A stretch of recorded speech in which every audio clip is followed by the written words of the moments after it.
खास लहान मुलांसाठी म्हणून अगदी कुरकुरीत अशा स्नॅक्सची रेसिपी मी तुमच्यासाठी घेऊन आलेली आहे। सर्वात अगोदर 4 बटाटे उकडून किसून घ्यायचे आहेत, जेणेकरून त्याचे मोठे मोठे तुकडे राहिले नाही पाहिजे यासाठी किसून घेतलेला आहे। आता यामध्ये टाकूया मसाले।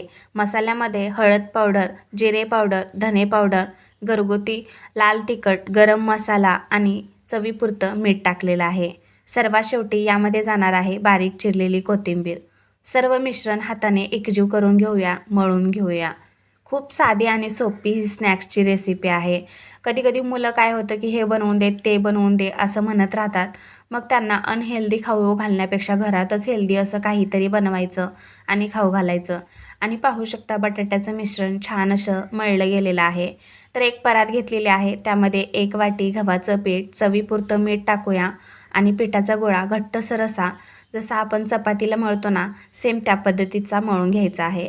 त्याचबरोबर 2 चपात्या अशा सेम पद्धतीच्या करून घेतलेल्या आहे आणि सेम साईजच्या सुद्धा। आता यामध्ये तयार बटाट्याचं मिश्रण सर्व चपातीला पूर्ण असं दाटसर लावून घ्यायचं आहे।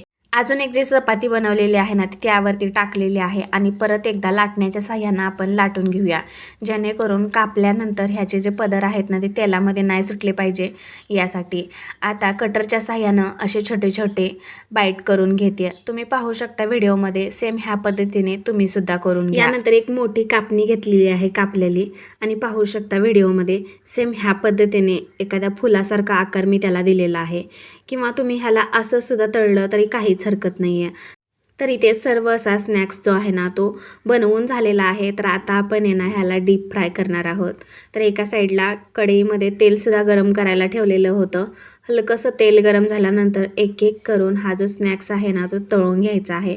मस्त लागतो, एकदम कुरकुरीत भन्नाट लागतो। सॉससोबत खाल्लं तर मजा आहे ना दुप्पट आहे। एकदा नक्की करून बघा, आवडल्यास एक लाईक नक्की करा। धन्यवाद।